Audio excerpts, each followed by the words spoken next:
Bismillahirrahmanirrahim. Assalamu alaikum everyone. This is chapter number 9, whose title is Graph Algorithms. This is the last chapter of our course. Throughout the course, during the first two chapters of the book, we looked at how to analyze algorithms. So basically our focus was on running time or the time complexity of algorithms. We learned how to determine the running time and estimate the running time of algorithms without actually coding the algorithms. Then starting from chapter number 3, 4, 5, 6, these were about data structures. So we looked at lists, stacks, queues, binary search trees, then we looked at hash tables, and finally we looked at priority queues. In the last chapter, that was chapter number 7, we looked at different algorithms with which we can sort our integers, right? An array which consists of integers.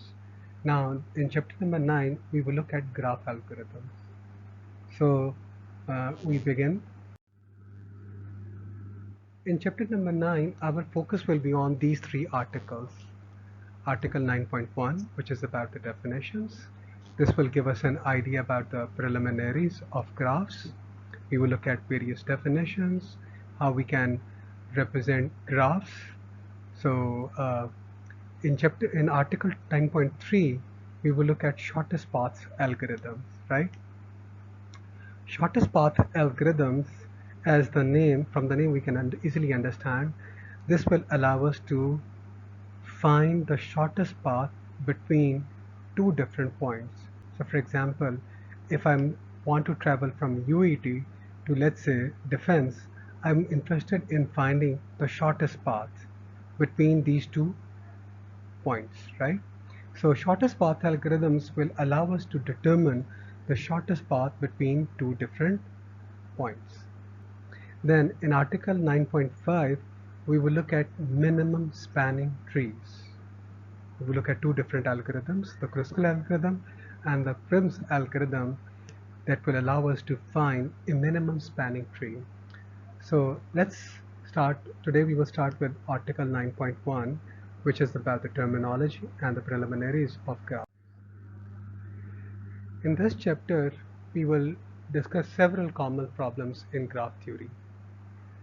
Not only are these algorithms useful in practice, they are also interesting because in many real-life applications, they are too slow unless careful attention is paid to the choice of data structures. So this is another point that we will explore in this chapter, that the choice of a data structure will allow our algorithms, real-life algorithms, to become more efficient as far as the time is concerned. So this is another aspect that we will look at in this chapter.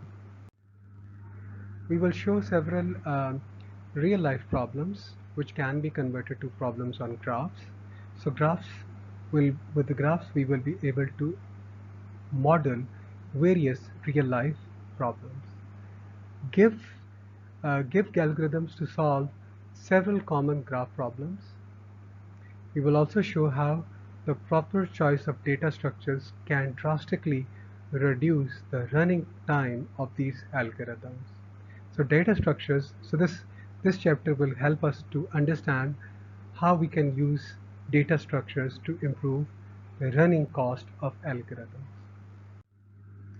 So let's start with the first article, article 9.1. This is about definitions.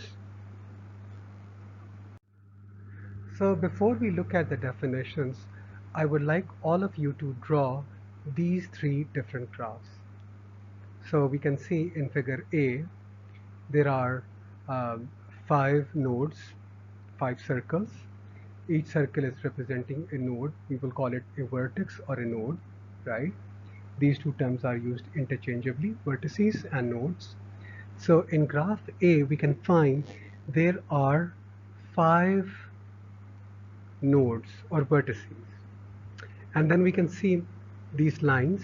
These lines will be called edges, right? They are the edges, these edges allow various nodes or vertices to get connected. So for example, in this diagram, we can see that 1 is connected to 2, 1 is also connected to 5, right? So 2 and 5 are the neighboring nodes of node number 1. Similarly, we can see in this diagram, figure A, that there are two neighbors of node number 3. Nodes 2 and 4 are the immediate neighbors of node number 3. If I look at node number 2, I can find that node number 2 has 4 neighbors. Node number 1 is the neighbor of 2. There is an edge directly from 2 to 3. There's a direct edge from 2 to 4. And there's also an edge that connects nodes 2 and 5. So these are the edges, right? We will formally define edges and vertices on the next slide, but these are some examples of graphs, and I would like all of you to draw these graphs on your notebooks because they will help us to understand the definitions of graphs. So if you look at figure B, in figure B now we have shown arrows, right? In figure A, we didn't have arrows, right? So now we have a directed graph, what we call a directed graph. So these directed edges, they are directed edges or arcs, right? So we can see I can go from 1 to 4 now, right? And then I cannot go to, from 4, I cannot go to node number 1 directly, right? If you look at the previous figure, figure A, I can go from 1 to 5 directly and 5 to 1 as well on the same edge. So that is the usage of an undirected edge. In an undirected graph, I can go from 1 to 5 directly and also in the opposite direction using the same edge. But in figure B, I can go from node number 1 to node number 4 using this edge, but this edge won't allow me to go from 4 to 1. So we call it a directed edge, right? It's a directed edge. If I look at figure C is having the graph of figure C also contains directed edges, but besides directed edges, we can see that each edge is carrying a weight. So for example, if I see node V1 to V2, there's a directed edge from V1 to V2, and this edge is also marked with a number. The number is 2. So we will call it the weight of this edge, right? So these are three different graphs. In figure A, we have a graph, which is an undirected graph without any weights. You can see figure B. In figure B, we have a directed graph, right? And there are no edges that are associated to the edges. But in figure C, we have a directed graph and each edge has its own associated weight or a value 2, 2, 4, 8, 1, 6, and so on. These weights can be negative as well. So now I hope that all of you have drawn these three graphs on your notebooks. So now let's look at the formal definitions. A graph, which will normally be represented with this letter G. G is equal to V comma E. So a graph G is equal to V comma E, where we use this notation V to represent a set of vertices, and E is used to represent a set of edges. So a G graph is actually two different sets, set of vertices and set of edges. So each edge is a pair V comma W, where V comma W belong to the set of vertices. So the edge is normally between two vertices, right? Then edges are sometimes referred to as arcs. We will call them arcs as well. If the pair is ordered, then the graph is directed, as we have shown on the previous slide, a directed graph, right? So directed graphs are also called as digraphs. Vertex W is adjacent to V if and only if V, W belongs to the set of vertices E, right? In an undirected graph with edge V, W and hence W, V, W is adjacent to V and V is adjacent to W. So we call it an undirected graph, right? Which does not contain directed edges, right? In the case of a directed edge, we can traverse it in only one direction. We can move in one direction, right? For an undirected edge, we can move in both directions, right? Hopefully this difference is clear to everyone. Sometimes an edge can have a third component known as the weight or a cost. We will call it the weight or a cost. And normally weights and costs are of integer values, right? So this is how we can define a graph. Now let's define a path. A path in a graph is a sequence of vertices W1, W2, W3, Wn such that Wi, Wi plus 1, right, belong to E, right? So that means the edge from W1 to W2 will be the part of the set of edges, right? So W2, W3 must have an edge, and it should be the part of the set of edges, right?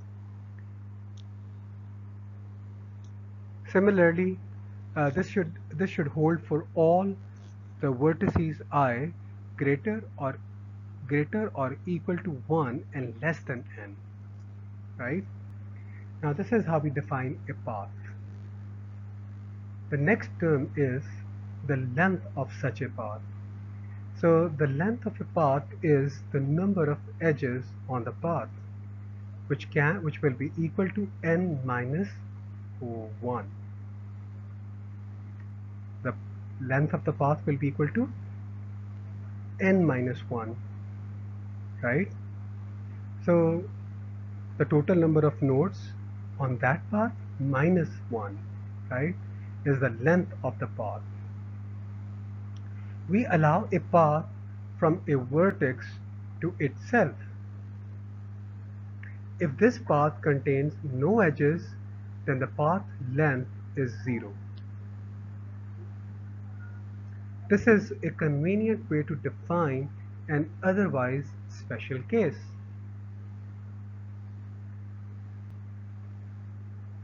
Right? If the graph contains an edge V, V from a vertex to itself, then the path V, V is sometimes referred to as a loop.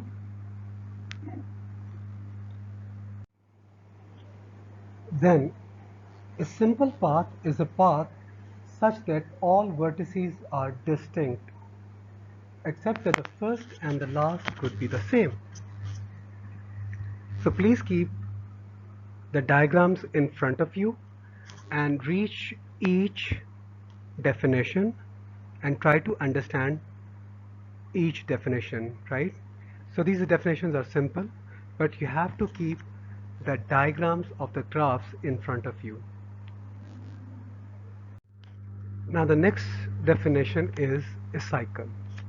A cycle in a directed graph, we are focusing on a directed graph, is a path of length at least 1 such that W1 is equal to Wn.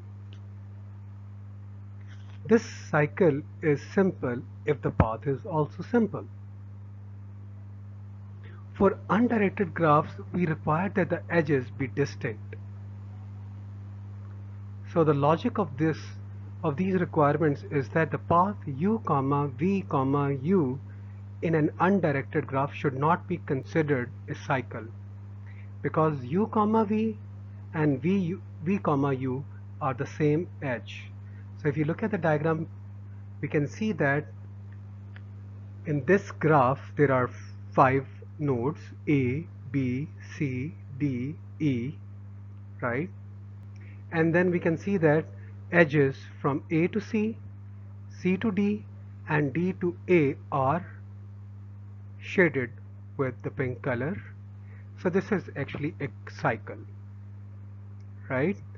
So we should not consider A to D, D to A to be a cycle because this is only one edge in the case of an undirected graph. So in undirected graphs A to D and D to A is only one edge. This is not a cycle, right? So this is how we can define a cycle for an undirected graph. In a directed graph, these are different edges, right? U, v and v, u are different edges. So it makes sense to call this a cycle, right? Now let's move on next and look at the next definition, a directed graph. Now this is only limited to a directed graph, this definition, right? Acyclic. A directed graph is acyclic if it has no cycles. A directed acyclic graph is also referred to as by its abbreviation DAG, directed acyclic graph. So this is an example of a directed acyclic graph. You can see here, right? A directed acyclic graph does not contain any cycle. If you look at this graph, you won't find any cycle in it, right? So it's an acyclic graph. And obviously the edges are directed, so it's a directed acyclic graph. We can use a DAG to represent causal relationships, right? For example, in this diagram, we can see that if you smoke, if a person smokes, the chances are high that the person will suffer from lung cancer. So the effect of smoking is lung cancer. Lung cancer can cause coughing. Lung cancer can cause fatigue. So the causal relationship, cause-effect relationship can be modeled with the help of a directed acyclic graph.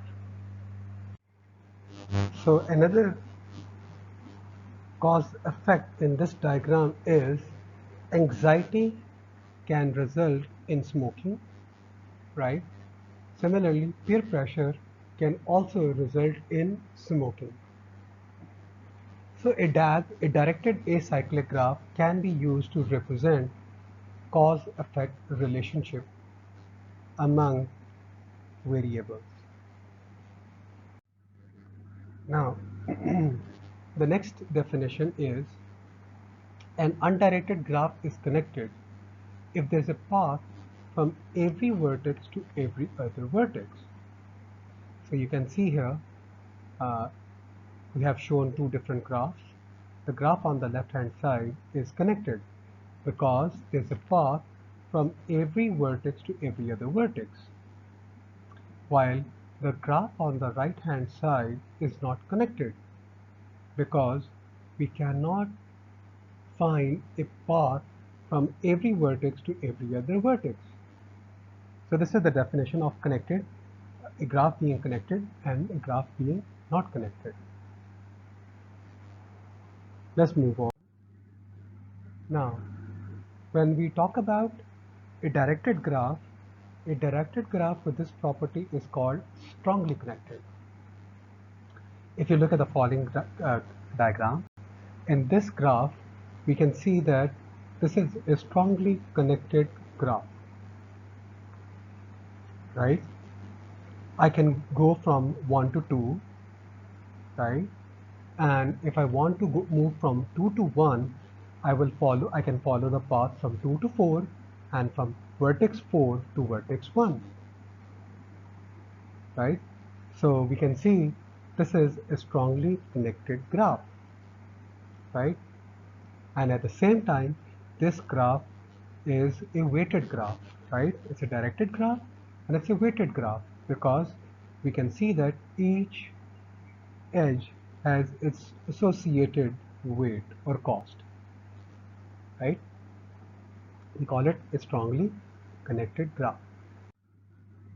If a directed graph is not strongly connected, right, but the underlying graph without direction to the arcs is connected, then the graph is said to be weakly connected. Now, can we move from 1 to 3? I cannot move. No path exists from node number 1 to node number 3. There's no path, right? However, if I remove the arcs, the direction of the edges, right, the underlying graph becomes connected. Such a graph is called a weakly connected graph. A weakly connected graph, when you look at the underlying graph without direction to the arcs, if it's connected, then we call it a weakly connected graph. So if you remove the edges, the directed edges, right, the directions are removed, then can I move from 1 to 3? Yes, I can. Can I move from 3 to 1? Yes, there's a path from 3 to 1 as well. So we call it a weakly connected graph. Then the definition, a complete graph. A complete graph is a graph in which there is an edge between every pair of vertices. Between every pair of vertices is a complete graph, right? So let's move on. These were the definitions, right? These were some definitions about graphs. We have looked at the basics of graphs now. We looked at a path, length, connected, not connected, etc. etc. Now, we have also looked at examples of graphs. Now let's look at some real life situations where we can use a graph to model problems, right? An example of a real life situation that can be modeled by a graph is the airport system. Each airport is a vertex. So let's say we want to model the airport system of Pakistan. So Lahore's airport will be a vertex. It can be modeled with the help of a node. The airport of Karachi is yet another node. The airport of Islamabad can be considered to be another node. So we can have multiple nodes, right? So in an airport system, each airport can be modeled with a vertex or a node, right? And then when the two vertices are connected by an edge, if there is a non-stop flight from the airports, that can be represented by the vertices. So if there's a non-stop flight from Lahore to Karachi, then I can draw an edge from Lahore's node to Karachi's node, right? And you can number them. Lahore can be randomly numbered, let's say 1, Karachi can be numbered 2, and so on, right? So we can assign them numbers, unique integers, to our vertices, our nodes, right? The edge could have a weight. So for example, from Lahore to Karachi, if I draw an edge, then that edge can have an associated weight. The weight can represent the time. It can also represent the distance. it can also represent the cost of the flight.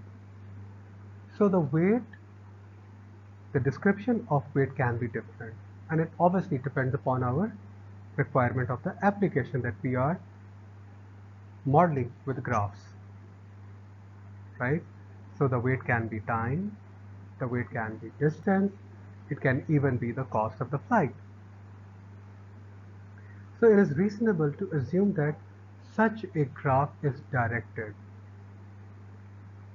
since it may take longer or cost more depending on local taxis, for example, to fly in different directions, right? So as the weight may not be the same, right, in the two directions, so we can use a directed graph.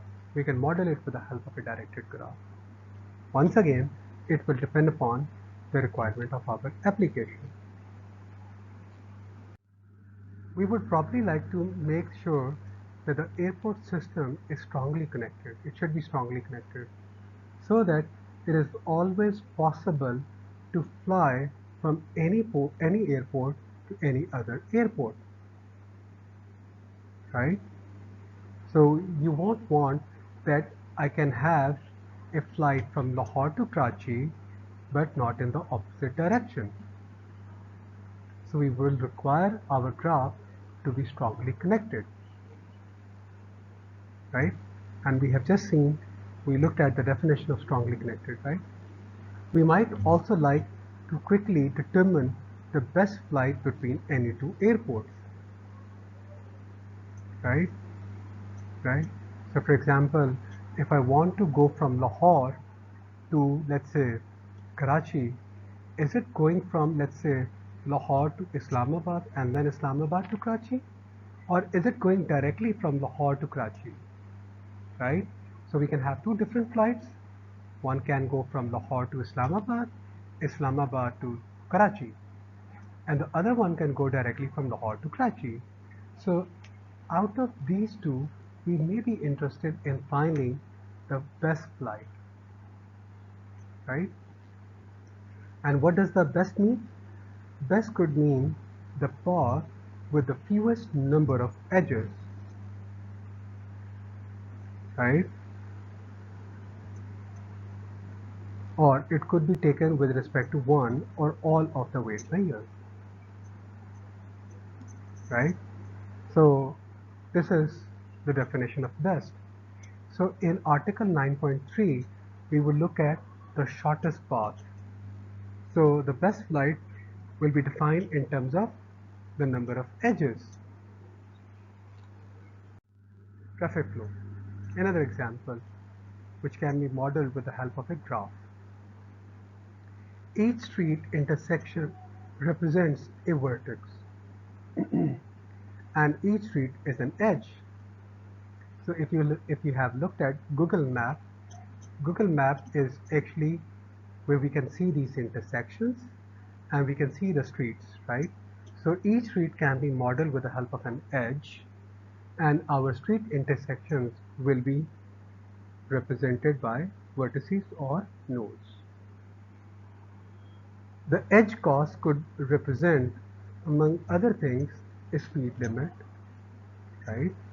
Or a capacity, that means a number of lanes on that particular street. So this is how we can model the edge cost or the weight. We could then ask for the shortest route or use this information to find the most likely location for bottlenecks, right?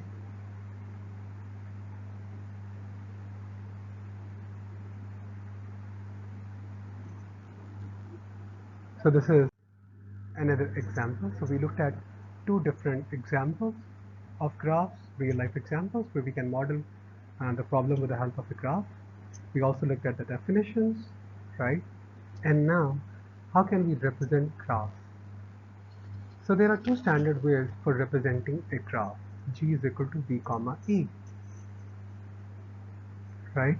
So if I want my algorithm to work on a graph, I cannot apply I cannot apply the algorithm on the picture of a graph, right? A graph has to be represented. So there are two standard ways of representing graphs. Number one, adjacency matrix. Number two, adjacency lists, right? So let's look at these two representations turn by turn. Now I have taken this material from our reference book. Please note down this. The reference book name was Corman's book. The author was Corman, and the name of uh, the reference book was Introduction to Algorithms. So please note down, this is the stuff that I have taken from chapter number 22 of our reference book, right? So any student who is interested in looking at the reference book, I can send the PDF, or you can download the PDF directly yourself, or I can email the PDF to the students, right? So we may prefer an adjacency matrix representation. We will use an adjacency matrix representation when the graph is dense. How do we define a dense graph? In a dense graph, the magnitude of E, that means where E is the set of edges, so the magnitude of this set E is close to the square of the magnitude of phi, where V is the set of vertices, right? Or when we need to be able to quickly tell if there is an edge connecting two given vertices. When you want to quickly find this information, that given two vertices, whether an edge exists between those two vertices, this approach should be preferred over adjacency list, right? The adjacency list representation provides a compact way to represent sparse graph. We won't prefer adjacency matrix for sparse graph. We will see the reason behind it, right? Those sparse graph, those for which the magnitude of E is much less than the square of the magnitude of V. So in such situations where we have the magnitude of E is much less than the square of the magnitude of V, we call it a sparse graph, and I will prefer an adjacency list representation, right? So once again, this material has been taken from our reference book, Corman's book. The name is the title of the book is Introduction to Algorithms, and the author name is Corman. The first author is Corman, right? So for adjacency matrix representation of a graph, G is equal to V comma E, we assume that the vertices are numbered. We can number them randomly. 1, 2, they will have a unique number, right? Where V magnitude is the maximum number of nodes we have, right? In some arbitrary manner, then the adjacency matrix representation of a graph G consists of a matrix. So it is a matrix, and the size of the matrix is magnitude of V times the magnitude of V. That means total number of nodes we have in a graph, right? And the entry I comma j, for the ith row and the jth column, the entry will be equal to either 1 or 0. It is 1 if I comma j belong to E. That means there is an edge from vertex I to vertex j. If there's no edge, if there's no direct edge from vertices from vertex I to vertex j, the entry will be a 0, right? So if you look at this diagram, this graph, which has been shown in figure A, it consists of 5 vertices. So the corresponding adjacency matrix will be a 5 by 5 matrix, right? Is there an edge from 1 to 1? No. So the entry is 0. Is there an edge from node 1 to node 2? Yes. That's why we will find a 1 in the first row, second column. Then, is there an edge? Is there a direct edge from node 1 to node 3? No. So we can find a 0. Is there a direct edge from nodes 1 to 4? No. So we can find a 0 in that entry. Is there a direct edge from 1 to 5? Yes, there's a direct edge from 1 to 5. So it is being represented with the help of a 1. So we can fill in this matrix with by considering the edges, right? So if I want to find the neighbors of node 1 directly, want to find the neighbors of node 1, I will go to row number 1 and I will scan the row 1. So you can directly find that 2 and 5 are the neighbors of node number 1. If the edge has a weight associated with it, each entry can be equal to the weight. So instead of using ones, I can use the weight if I have to represent a weighted graph.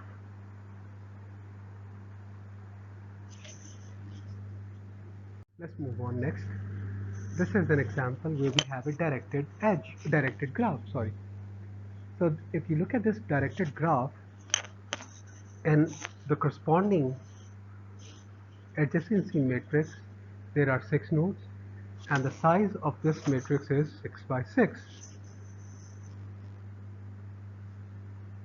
So we can see, is there an edge from node 1 to 1? No. Is there an edge from 1 to 2? Yes. Is there an direct edge from 1 to 3? No.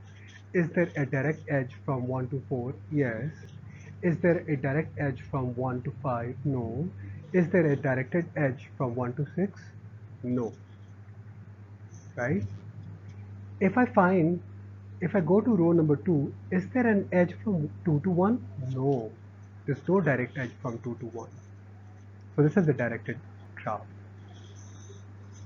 So let's move on.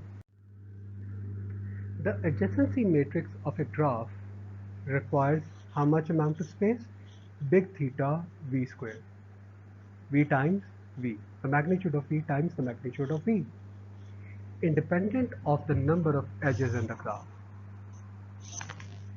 Time. How much amount of time it will take to list all the vertices adjacent to u. This depends upon big theta v. If I'm interested in finding whether there is a directed edge from u to v, this will take how much amount of time? This is big theta of 1. You will go to row number u, column number v, and directly look at the value. So this is big theta of 1. So we could find the symmetry along the main diagonal of the adjacency matrix for an undirected graph. For an undirected graph, the adjacency matrix will be symmetrical. Since in an undirected graph, u comma v is the same as v comma u, right? So when you take the transpose of an adjacency matrix A of an undirected graph, you will obtain its transpose. So in some applications, it pays to store only the entries on and above the diagonal of the adjacency matrix, which will thus cut the memory requirement to store the graph almost in half. This is only for undirected graphs. So Let's look at an example. If there are 3000 intersections, then if you represent a graph with 3000 intersections, we have a 3000 vertex graph, and let's say the number of edges are 12,000, right? This would require an array of size 9,000, right? Because the size of the adjacency matrix is 3000 times 3000, and out of these 9,000 entries of the adjacency matrix, only 12,000 edge entries exist. So most of the entries will contain a 0, right? So this is quite bad, because we want our data structures to represent the data that are actually there and not the data that are not present. So this will waste a significant amount of space. So adjacency matrix representation should not be preferred in sparse graphs. So this is an example of a sparse graph. Now let's move on to the next adjacency list representation. The adjacency list representation consists of an array denoted by ADJ. So which the size of the array is magnitude of V. So the size is this, and each element of this array is holding a linked list that we have already studied in chapter 3. One for each vertex in V. So for each node U that belongs to V, the adjacency list, let's say represented by this, the ADJ of U, contains all the vertices V such that there's an edge U comma V that belongs to E. That is, adjacency of U consists of all the vertices adjacent to U in G, or the neighboring nodes of U. So in front of you we have drawn a figure. This graph consists of 5 nodes. So look at the size of the array whose name is ADJ. This array consists of 5 elements, right? Where each element is holding a pointer to a linked list. Each element is a pointer to a linked list. So what are the neighboring nodes of node number 1? 2 and 5. So since 2 and 5 are the neighbors of 1, you can find them there in the first row, in the first linked list. What are the neighbors of 2? Nodes 1, 5, 4, 3 are the neighbors of node number 2.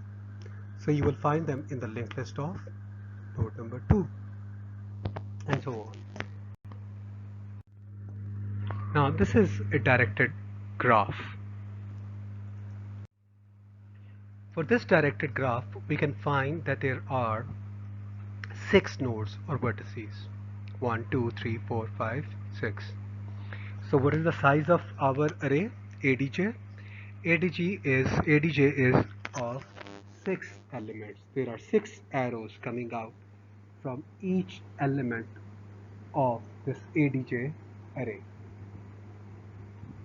The first linked list. So who are the neighbors of node number 1, 2 and 4? Who are the neighbors of node number 2? Only node number 5. Who are the neighbors of 3? Only node number 6 and 5. Who are the neighbors of node number 4? Only node number 2. Who is the neighbor of 5? Only node number 4. Who is the neighbor of node number 6? 6 is its own neighbor, because there's a directed edge starting from 6 to 6. This is what we call a loop. This is a loop, right? So if G is a directed graph, the sum of the length of all the adjacency list will be equal to the magnitude of V. While If G is an undirected graph, the sum of the length of all the adjacency list is the double of the magnitude of E. The reason is quite obvious, right? For both directed and undirected graphs, the adjacency list representation has the desirable property, and that is the amount of memory it requires is big theta V plus E, the number of edges, the number of vertices plus the number of edges, which is obviously significantly less than that required by adjacency matrix representation. So what is the time to list all the vertices adjacent to U? It depends upon the degree of U, the number of edges of U. If you want to find whether U comma V are neighbors, so what should I do? I need to explore at the most degree of U, all the edges we need to explore with U. What is the potential disadvantage of adjacency list representation? It provides no quicker way to determine whether a given edge U, V is present in the graph than to search for V in the adjacency list. So you simply have to traverse the adjacency list of U. So if you recall, if you compare this second amount of time taken to determine about the presence of an edge, we will find that adjacency matrix was big theta of 1, and this is big O degree of U. Here you simply have to traverse the linked list of U. While in adjacency matrix, I would go row number U, column V, and I would be able to find whether there is an edge between U and V. So today we will stop here. We have covered the definitions, Article 9.1, right? Hopefully you guys have understood the concepts of a graph. We looked at how we can use a graph to model real life problems, right? We'll also look at the representation of graphs, two different representations of the graphs, right? So inshallah, in the upcoming lecture, we will look at Article 9.3, which is about shortest path problems. So please go through it, and if you have any questions, we can discuss it in our Q&A session.